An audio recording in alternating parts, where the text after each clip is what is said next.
अकोल्यातील जुने शहर भागातल्या हरिहर पेठमधील 60% प्लॉट आणि गाडगेनगर भागात दोन समुदायात काल रात्री जोरदार राडा झाला असून या दोन्ही बाजूने एकमेकांवर मोठ्या प्रमाणात दगडफेक करण्यात आली. भारत टी20 क्रिकेट विश्वचषकाचा सामना जिंकल्यानंतर फटाके फोडण्यावरून दोन गटांत झालेल्या वादानंतर हा राडा झालाय. रात्रीच्या वेळी दोन समुदाय एकमेकांसमोर आलेत. 2.5 वर्षांपूर्वी या भागात दोनदा दंगल झाली होती. भारताने विश्वचषक जिंकल्यानंतर फटाके फोडण्यावरून दोन गटात वाद झाला आणि त्यानंतर दोन्ही गट आमनेसामने आल्यानंतर मोठ्या प्रमाणात दगडफेक झालीय. यात दोन चारचाकी वाहनांची तोडफोड करण्यात आली, तर याचे सीसीटीव्ही व्हिडिओ देखील समोर आलेत. या दगडफेकीत 2 ते 3 नागरिक आणि काही पोलीस किरकोळ जखमी झाले आहेत. जखमी झालेल्या सारंग गीते या तरुणावर जिल्हा रुग्णालयात उपचार सुरू आहेत.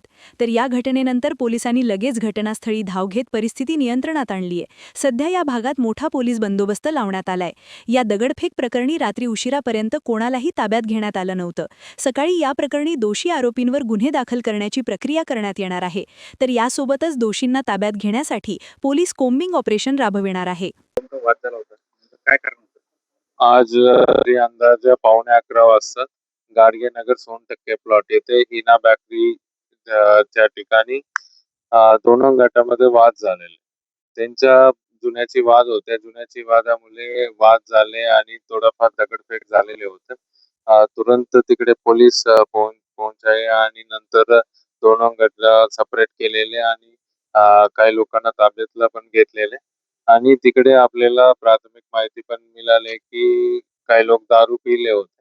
त्या दारूची नशामध्ये पण दगडफेक झालेले आणि आता सध्या पूर्ण एरिया शांतता आहे. आपण पोलीस फिक्स्ड पॉइंट लावलेले, आरसीपी डिप्लॉय केलेले आणि पोलीस पेट्रोलिंग पण चालू आहे आणि तक्रार पण सुरू आहे. आणि याच्यामध्ये असे मी लोकांना विनंती करतोय की काही rumor वगैरेवर भरोसा ठेवू नका. आणि दुसरा गोष्टी आहे की काही असेल तर पूर्ण अकोला पोलीस पत्रकारची माध्यमातून तुमच्यापर्यंत सर्व म्हणजे खरंच गोष्टी काय ते तुमच्यापर्यंत पोहोचतील. काही rumorवर भरोसा ठेवू नका. आणि या घटनामध्ये सध्या तर कोणी इंजुरी नाहीये आणि काही प्रॉपर्टीला पण नुकसान झालेलं नाहीये. पूर्ण 100% प्लॉट शांत आहे. सर, या दगडफेकीमध्ये काही वाहनांचे काच फोडले होते. एक पोलीस सुद्धा जखमी झाला होता. प्राथमिक माहिती समोर नाही नाही, काही नाही. वाहनाची काच वगैरे आपण बघत आहे सध्या.